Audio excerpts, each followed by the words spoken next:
Chers frères et sœurs, chers amis, que la paix et la grâce de Dieu soient avec vous tous. Amen. En ce matin, chers amis, nous avons un heureux privilège. Nous allons méditer sur la parole de Dieu en ce sabbat 20 juillet 2024. Et le titre de notre méditation, chers amis, c'est « Prenez garde aux pasteurs humains ». Quel est le titre, chers amis? Prenez garde aux pasteurs humains. Chers amis,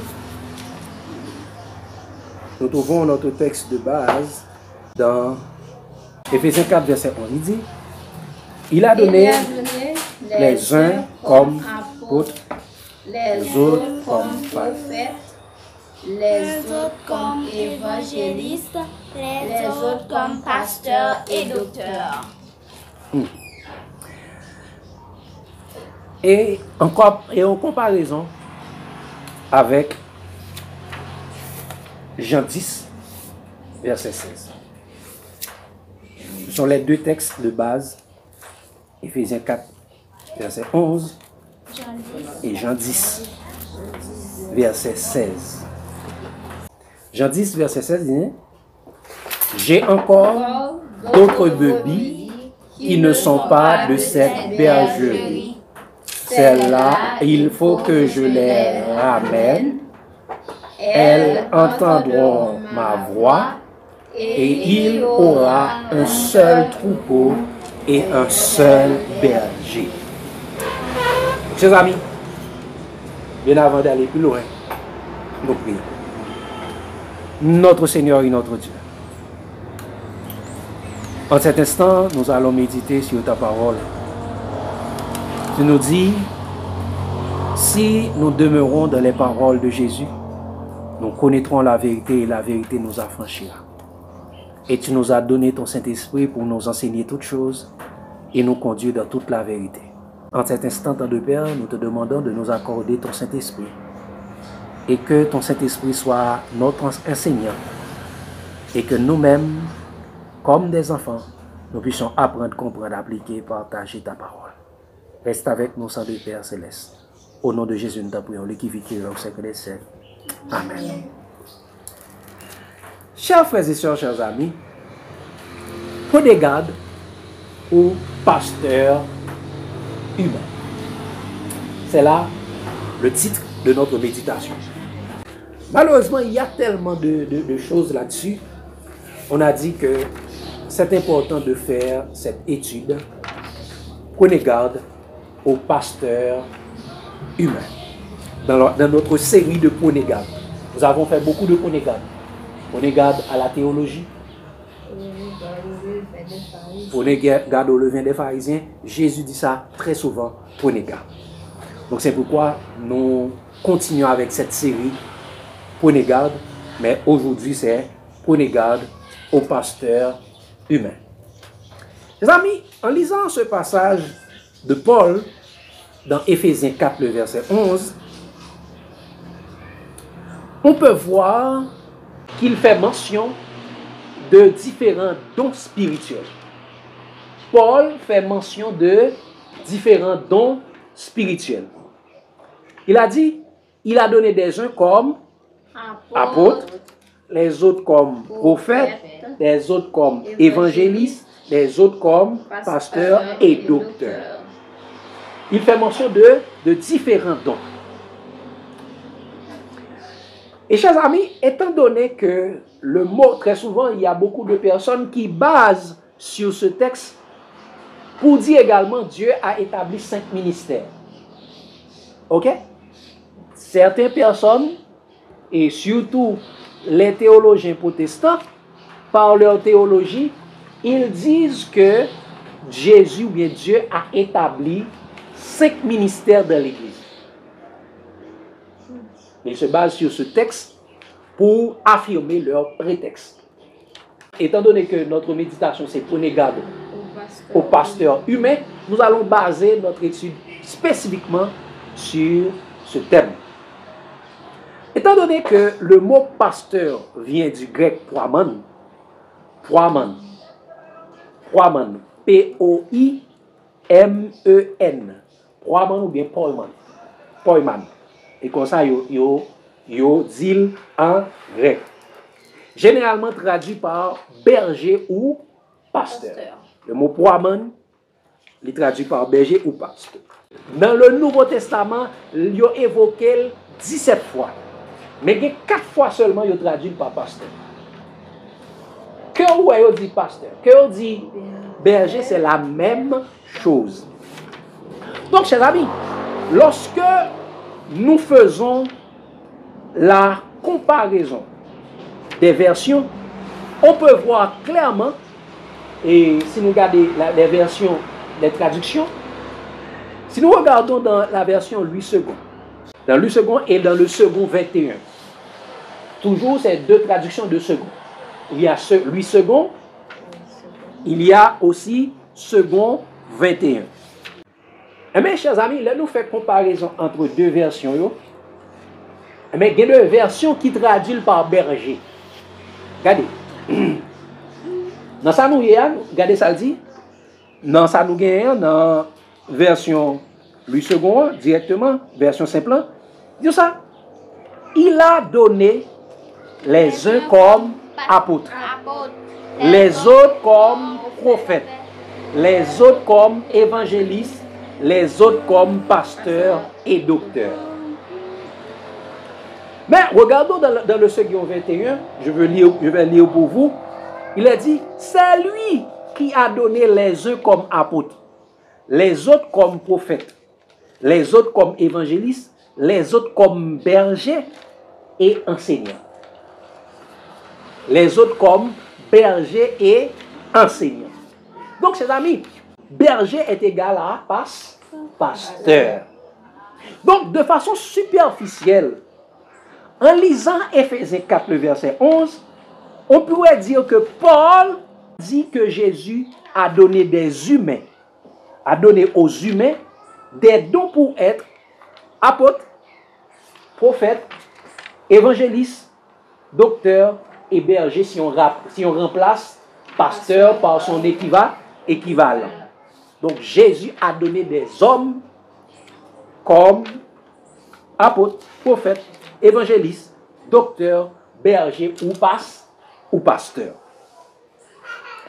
Mes chers amis, en arrivant à cette compréhension des choses, lorsque nous regardons, nous faisons comparaison, ça, eh bien, tout vrai disciple de Jésus qui demeure dans la parole de Jésus-Christ, comme il l'a recommandé dans Jean 8, verset 31 et 32. Qu'est-ce qu'il a dit dans Jean 8, verset 31 et 32? Et il dit aux Juifs qui avaient cru en lui, si vous demeurez dans ma parole, vous êtes vraiment mes disciples, vous connaîtrez la vérité et la vérité vous affranchira. C'est la recommandation de Jésus-Christ à tous ses disciples. Donc, chers amis, tout vrai disciple de Jésus verra qu'il y a peut-être une polémique biblique entre ce que Paul écrit dans Éphésiens 4, le verset 11, et ce que Jésus dit dans les évangiles, particulièrement dans Jean 10, le verset 16. N'est-ce pas? Est-ce que nous n'avons pas vu cette contradiction? Mais cette petite polémique biblique? Allons regarder encore. Ce sont les deux textes de base. Éphésiens 4, le verset 11, on relit. Éphésiens 4, le verset 11.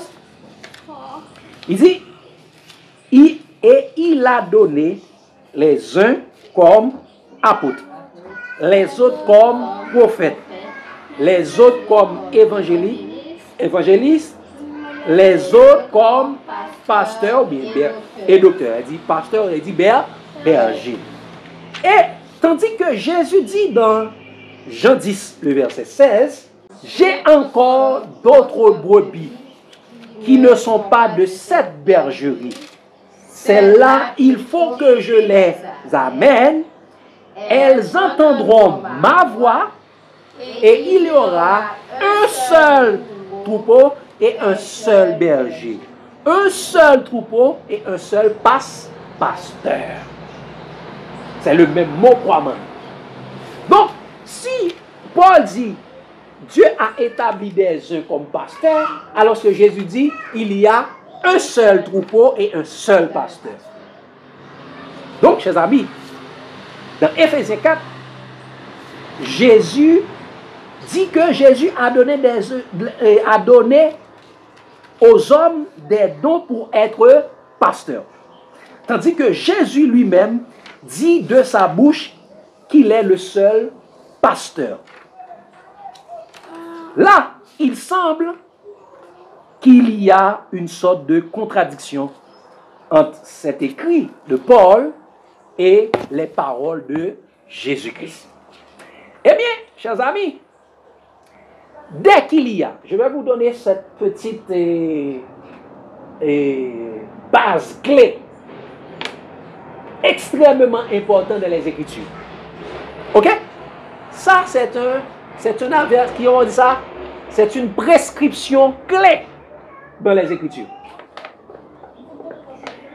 Dès qu'il y a une ressemblance de contradiction entre Jésus et n'importe quelle autre personne, religieux ou pas, rejetez ce que la personne dit et basez-vous sur ce que Jésus a dit lui-même.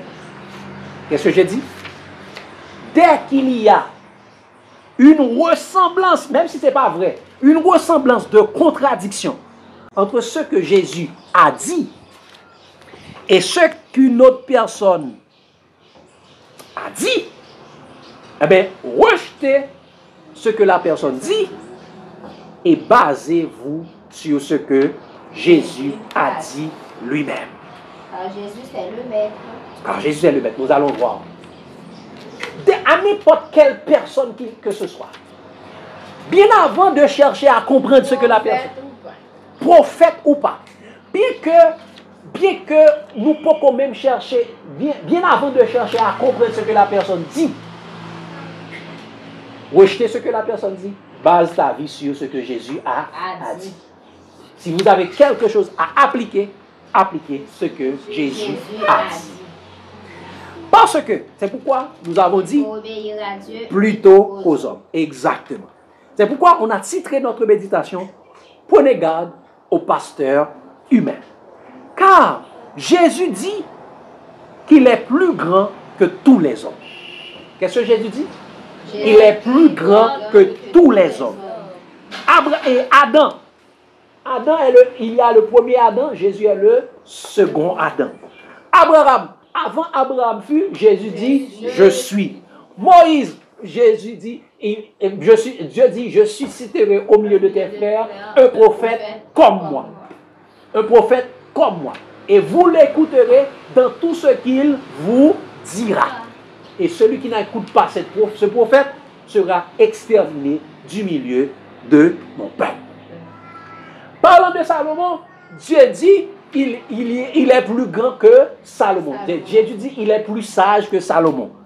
Parlant de Jonas qui avait fait 3 jours, 3 nuits dans le ventre du poisson, Jésus dit il est plus grand que Jonas. Lui, il a fait les 3 jours et 3 nuits pour le salut de l'humanité. Mais Jonas a fait 3 jours, 3 nuits, c'est parce qu'il refusait d'aller sauver les gens. C'est une contradiction. Donc Jésus est plus grand. Jean-Baptiste, Jésus est plus grand que Jean-Baptiste. Jean-Baptiste a dit, moi-même, je ne suis pas digne. Je ne suis même pas digne de délier les courroies de ses souliers.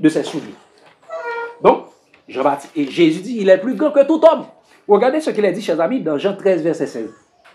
Jean 13, le verset 16. Jésus est plus grand que tous les hommes. Et nous savons que Paul est un apôtre. Regardez ce que Jésus dit. En vérité, je vous le dis. Le serviteur n'est pas plus grand que son Seigneur, ni l'apôtre plus grand que celui qui l'a envoyé. Quoi? Jésus dit, le serviteur n'est pas plus grand que son maître, ni l'apôtre plus grand que celui qui l'a envoyé. Donc, chers amis, aucune personne de la terre n'est plus grand que Jésus. Donc, si j'aurais à baser ma vie, je dois baser ma vie sur ce que Jésus a dit. Aucun apôtre, aucun serviteur, aucun envoyé ne peut contredire ce que Jésus a dit lui-même. C'est pourquoi Jean-Baptiste a dit, chers amis, que Jésus est au-dessus de tout homme. En plus, Jésus est plus grand que tout homme. Jésus est au-dessus de tout homme. Regardez ce qu'il a dit, chers amis, dans Jean 3, versets 31 à 34. Jésus est au-dessus de tout homme. Lisons ensemble, chers amis. Il dit, celui qui vient d'en haut. Regardez le langage de Jean-Baptiste. On lit ensemble. Celui qui vient d'en haut est au-dessus de tous. Quoi? Celui qui vient d'en haut est au-dessus de tous. Ok? Celui qui vient d'en haut est au-dessus de tous. Celui qui est de la terre est la terre. Et il parle comme étant de la terre. Celui qui vient du ciel est au-dessus de tous. Qui vient au-dessus du ciel? Jésus qui vient au-dessus de la terre. Qui vient de la terre? Les hommes. Celui qui vient du ciel est au-dessus de tous. Et il continue pour dire, chers amis, il rend témoignage de ce qu'il a vu et entendu. Et personne ne reçoit son témoignage. Nous continuons à lire. Verset 33. Celui qui a reçu son témoignage, le témoignage de celui qui vient du ciel, a certifié que Dieu est vrai. Dieu est vrai. Dieu est la vérité. Et regardez le verset 34. Il dit, car celui que Dieu a envoyé dit les paroles de Dieu, parce que Dieu ne lui donne pas l'esprit avec mesure. Dieu met en lui la plénitude de l'esprit. Celui qui vient en haut est plus grand que tous. Si nous avons un témoignage que nous devons accepter, c'est le témoignage de Jésus. Parce que Jésus n'a pas reçu, n'a pas mesuré l'esprit qu'il fait habiter dans Jésus. Jésus a la plénitude du Saint-Esprit. Jésus a les 7 esprits de Dieu. Donc, si je devais écouter une personne, je dois écouter Jésus parce qu'il dit, celui que Dieu a envoyé dit les paroles de Dieu, pas les paroles des hommes. Il dit les paroles de Dieu. Donc, chers amis, les paroles de Jésus sont les véritables paroles de Dieu. Donc, les paroles de Jésus sont au-dessus des paroles, des écrits, des inspirations et des témoignages des hommes. On reprend, chers amis. Les paroles de Jésus sont les véritables paroles de Dieu. Donc, les paroles de Jésus-Christ sont au-dessus des paroles, des écrits, des inspirations et des témoignages des hommes. Nous sommes là? Et regardez ce que Jean dit dans 1 Jean 5, verset 9-10. Et Jésus est Dieu. Au commencement était la parole était avec Dieu et la parole était Dieu. Regardez ce que Jean dit dans 1 Jean 5, le verset 9-10. Parce que nous allons faire cette comparaison pour voir, est-ce que je dois marcher avec les paroles, ce que Paul a écrit dans Éphésiens 4, le verset 11, ou ce que Jésus a dit dans Jean 10, le verset 16. Ok? Regardez, il a dit, chers amis, si nous recevons, lisons ensemble, ça c'est extrêmement important. Il dit, si nous recevons le témoignage des hommes, le témoignage de Dieu est plus grand. Car le témoignage de Dieu consiste en ce qu'il a rendu témoignage à son Fils. Quoi? Si nous recevons le témoignage des hommes, Paul est un homme, Daniel est un homme, Moïse est un homme, Adam est un homme. Qui d'autre? Jean est un homme. Tout. Paul est un homme. Si nous recevons le témoignage des hommes, Pierre, Jacques. le témoignage de Dieu est beaucoup plus grand. Et le témoignage de Dieu, c'est le témoignage qu'il a rendu à son Fils. Dieu n'a jamais dit, Paul est mon fils bien-aimé, écoutez-le. Dieu n'a jamais dit, Daniel est mon fils bien-aimé, écoutez-le. Moïse est mon fils bien-aimé, écoutez-le. Ils étaient tous des serviteurs. Dieu a rendu témoignage à son Fils. Celui-ci est mon fils bien-aimé et en qui j'ai mis toute mon affection. Écoutez-le. Pas écoutez-les. Pas écoutez-les. Dieu peut nous envoyer. Mais les paroles que nous devons apporter, ce sont les paroles de Jésus.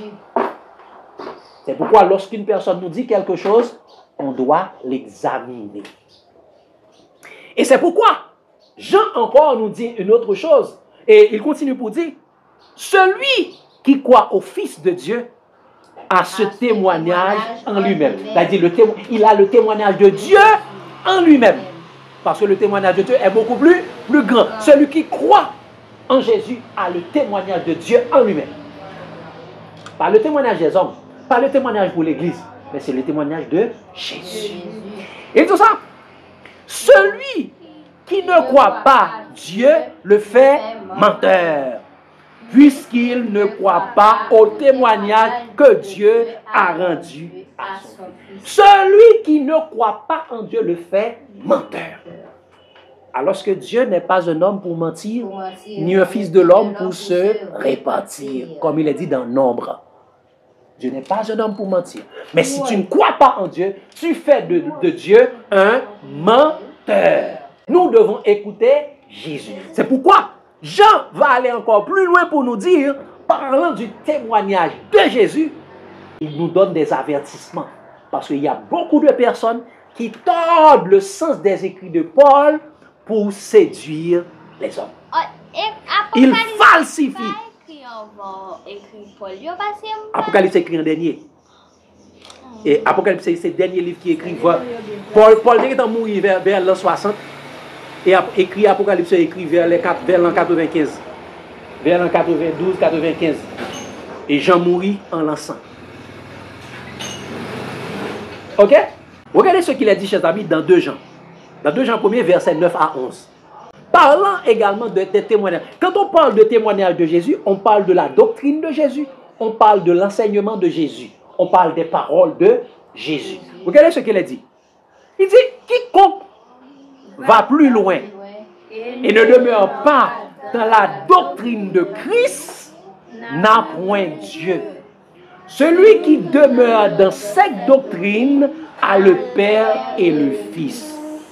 Il dit, si quelqu'un vient à vous et n'apporte pas cette doctrine, la doctrine de Christ, ne le recevez pas dans votre maison. Ne le dites pas et ne lui dites pas salut, car celui qui dit salut participe à ses mauvaises œuvres. Ne le recevez pas dans votre maison. Dans votre maison, c'est quoi? C'est soit dans votre église, c'est dans votre corps. N'accepte pas cet enseignement dans votre corps parce que c'est une doctrine de démon. Parce que quand il y a une doctrine de démon, cela va souiller ton corps. Ça fait Paul dit plus loin que les paroles de Christ habitent en vous abondamment. Pas les paroles de Paul, pas les paroles de Pierre, pas les paroles de Jean, pas les paroles de Moïse. Il y a beaucoup d'hommes qui aiment les paroles des hommes plus que les paroles de Dieu. Car ils aiment la gloire des hommes plus que la gloire de Dieu. Et la gloire de Dieu se trouve dans sa parole. Et la parole s'est faite chair. Elle a habité parmi nous, pleine de grâce et de vérité. Et nous avons contemplé sa gloire comme la gloire du Fils unique venu du Père. Donc la gloire de Dieu est dans la parole de Dieu. Donc, chers amis, Jésus-Christ la parole faite chair de Dieu est au-dessus de tout homme. Avant de pratiquer quoi que ce soit dans la vie chrétienne, on doit nous poser ces questions. Que dit Jésus sur le sujet? Avant de pratiquer n'importe quelle chose dans la vie chrétienne, nous devons nous poser cette question. Que dit Jésus sur le sujet? D'après Matthieu 7, versets 24-25. Celui qui entend les paroles que je dis et qui les garde sera comme un homme prudent qui a bâti sa maison sur le roc. Et la deuxième question, que ferait Jésus-Christ à ma place? La deuxième question, c'est quoi? Que ferait Jésus à ma place? Si Jésus était là, que ferait-il? Parce que Jésus dit que celui qui veut venir après moi, qu'il renonce à lui-même, qu'il se charge de sa croix et qu'il me suive dans Marc 8, verset 34. Et dans 1 Jean 2, verset 6, il est dit, celui qui dit qu'il demeure en lui doit marcher comme il a marché lui-même. Donc, il y a deux questions que nous devons nous poser avant de pratiquer n'importe quelle chose. La première question, c'est que dit Jésus-Christ sur le sujet? Et la deuxième question, que ferait Jésus s'il était à ma place? Parce qu'on doit tendre Jésus, on doit pratiquer Jésus. On doit imiter Jésus. Donc, chers amis, Jésus dit qu'il est le bon et le seul pasteur de son Église. N'est-ce pas? Il y aurait, afin qu'il y ait un seul troupeau et un seul berger. Un seul troupeau et un seul pasteur. Donc, chers amis, Jésus dit, il est le bon et le seul pasteur de son Église. Il est le seul pasteur de son Église. C'est-à-dire, donc personne ne peut pas se baser sur le texte, sur ce texte de Paul, pour contredire ce que Jésus a dit lui-même. Ok? Personne ne peut baser sur ce texte de Paul, Éphésiens 4, le verset 11, pour contredire ce que Jésus a dit lui-même. Et chers amis, nous devons savoir que Paul est un disciple, un apôtre et un imitateur de Jésus lui-même. Qui ça? Paul est un disciple, un apôtre et un imitateur de Jésus lui-même. Il ne peut pas être en contradiction avec les paroles de Jésus-Christ. Et il le dit lui-même. Il le dit lui-même, chers amis. Regardons dans 1 Corinthiens 1er, verset 12-13. Paul le dit lui-même qu'il n'est pas plus grand que Jésus. Personne ne doit se baser sur ses paroles. 1 Corinthiens 1er, verset 12-13. Il a dit. Attends. Mais nous jeunes pour nous lire, pour nous comprendre. Parce que les n'a fait méditation le sabbat, on ne va pas courir. Mais tout le monde voit, tout le monde lit, tout le monde comprend. Peut-être si je fais là le matin, nous allons aller rapide. Mais là, il faut tout le monde lire. Fin lire avant nous assurer. Entendez. Ça dit. Je veux dire que chacun de vous parle ainsi. Vous commencez? On reprend encore. Je veux dire que chacun de vous parle ainsi. Moi, je suis de Paul, et moi d'Apollos, et moi de Céphas, de Christ. Christ a-t-il divisé? Paul a-t-il été crucifié pour vous? Ou est-ce au nom de Paul que vous avez été baptisés? Qui ça? Et vous avez dit, ah non, c'est parole Paul là. C'est parole est-elle. Paul dit, les amis, fais attention. Oh non, ça c'est, moi ça, Paul m'a marché. Moi, c'est avec Apollos que je marche. Moi, c'est avec Céphas, c'est Pierre. Moi, c'est avec Jésus, avec Christ, je marche. Paul dit, Christ est-il divisé? Christ est-il divisé?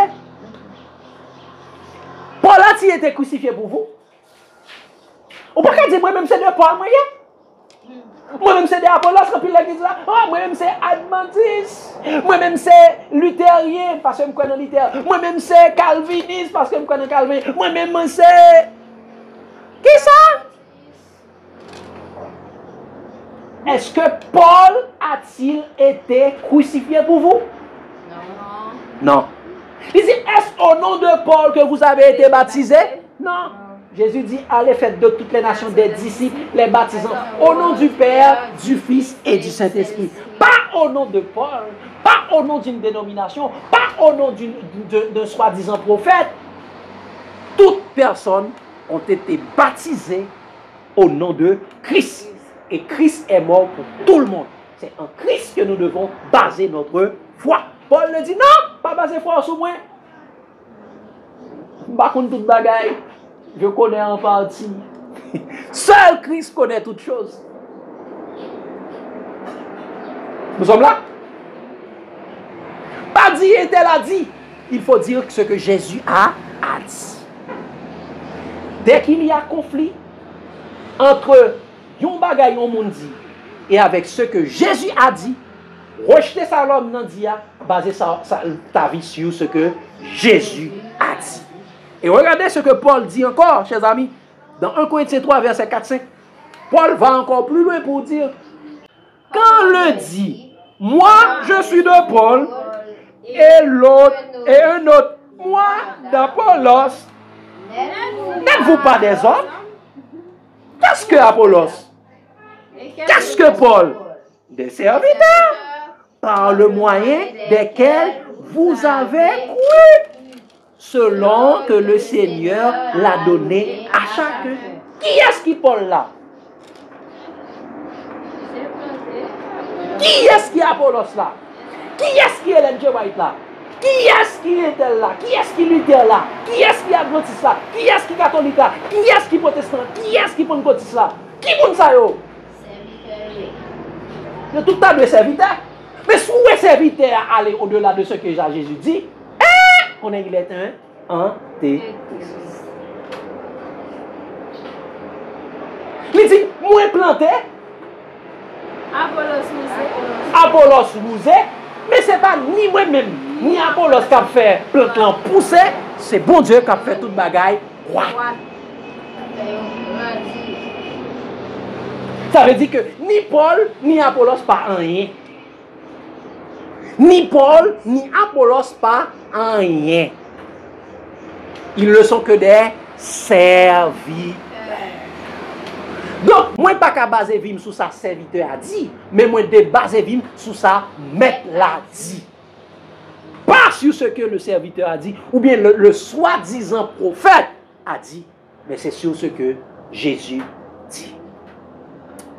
Parce que, chers amis, le fondement de l'évangile, c'est Jésus-Christ. Et Paul le dit très clairement. Qu'est-ce que je dis, chers amis? Le fondement de l'évangile, c'est Jésus-Christ. Et Paul le dit très clairement. Regardez, toujours dans le Corinthiens 3, regardez le verset 11. Regardez le verset 11.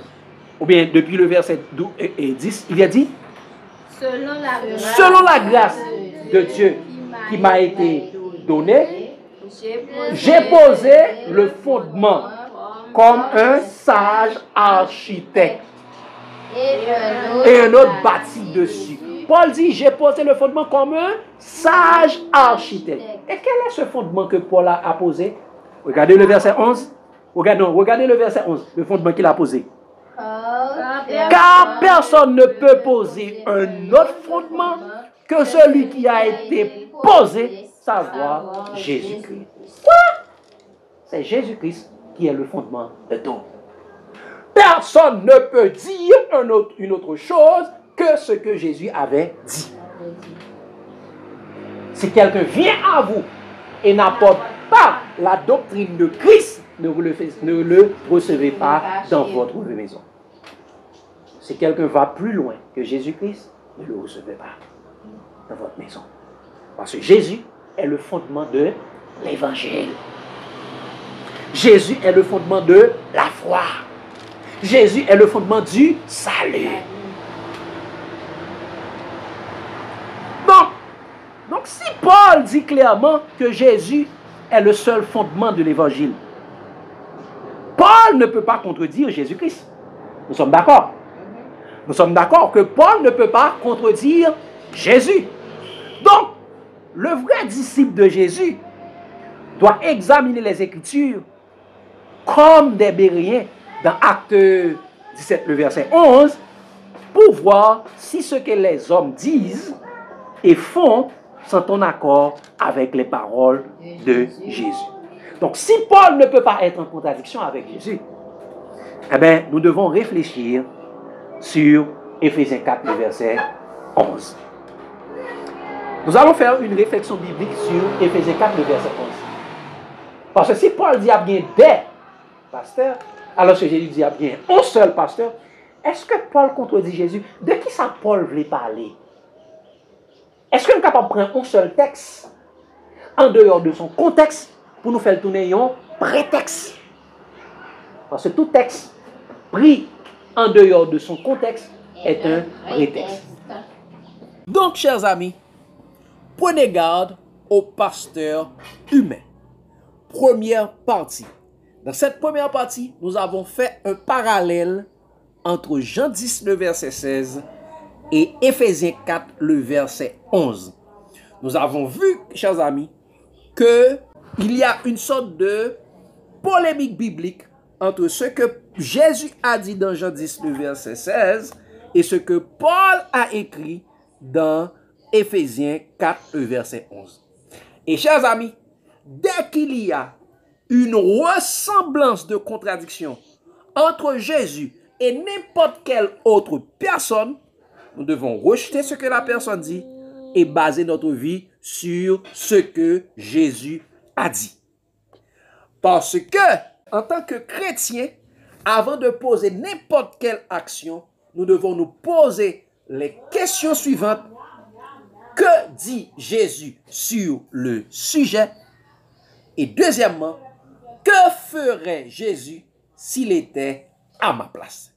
Et nous avons vu dans cette parallèle que Jésus est plus grand que tout homme.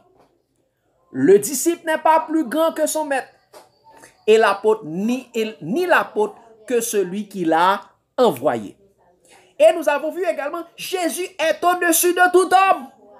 Jésus est au-dessus de tous hommes. Si nous avons reçu le témoignage des hommes, le témoignage de Dieu, Jésus-Christ, est beaucoup plus grand. Et le témoignage de son Père est beaucoup plus grand. Et si nous ne croyons, Dieu nous a dit, celui-ci est mon fils bien-aimé, écoutez-le. Ce n'est pas Paul que nous devons écouter, c'est Jésus-Christ. Et c'est pourquoi il a dit, si quelqu'un vient à vous et n'apporte pas cette doctrine, ne le recevez pas dans votre maison. Et nous avons vu également que même Paul dit clairement, Jésus est plus grand que lui. Qu'est-ce que Paul? Qu'est-ce que Apollos? Quelqu'un dit, moi je suis de Paul, moi je suis d'Apollos, moi je suis de Céphas, moi je suis de Adventiste, moi je suis de Pentecôtiste, moi je suis de catholique, moi je suis de ci et de ça. Qui sont ces hommes? Qui sont ceux-là? Christ est-il divisé? Est-ce au nom de ces personnes que vous avez été baptisés? Mais non! Nous avons été baptisés au nom de Christ. Donc c'est Christ qui est le fondement de la foi. C'est Christ qui a été crucifié pour nous. Ces personnes ne peuvent pas nous sauver. Il n'y a de salut en aucun autre. Car il y a sous le ciel aucun autre nom qui a été donné parmi les hommes par lequel nous devons être sauvés. Ce nom c'est Jésus, la pierre angulaire. Donc nous devons nous baser sur Jésus. Donc, quand il y a une ressemblance de contradiction entre ce que n'importe quelle personne, depuis Moïse, quelle que soit la personne, dès qu'il y a une ressemblance de contradiction entre ce que la personne dit et ce que Jésus dit, il faut baser sa vie sur Jésus. Les Juifs basaient leur vie, chers amis, sur ce que Moïse dit. Il disait que nous avons pour prophète que Moïse. Jésus leur dit, ce n'est pas moi qui vous accusera devant le Père, mais c'est Moïse en qui vous avez mis votre confiance. Donc, chers amis, la question de pasteur, c'est Jésus qui a le dernier mot. Jésus dit, je suis le seul pasteur. C'est pourquoi nous allons nous arrêter ici. Et dans la deuxième partie, parce qu'aujourd'hui nous avons vu la première partie, prenez garde au pasteur humain, première partie, parallèle entre Jean 10, verset 16 et Éphésiens 4, le verset 11. Dans la deuxième partie, nous allons faire une réflexion biblique sur Éphésiens 4, le verset 11, pour pouvoir mieux comprendre de quoi parlait Paul. Nous allons faire une réflexion biblique, une étude biblique approfondie, ne pas arrêter dans le superficiel, ne pas arrêter dans ce que les hommes disent, pour mieux comprendre Éphésiens 4, le verset 11, parce que Paul dit, personne ne peut poser un autre fondement que celui qui a été posé, à savoir Jésus-Christ. Jésus-Christ est le fondement de tout. La parole de Jésus-Christ est au-dessus de tout. Donc, nous devons baser notre vie sur ce que Jésus a dit. Prenez garde au pasteur humain. Première partie. Que Dieu vous bénisse abondamment, chers amis. L'amour de Christ nous presse. Amen.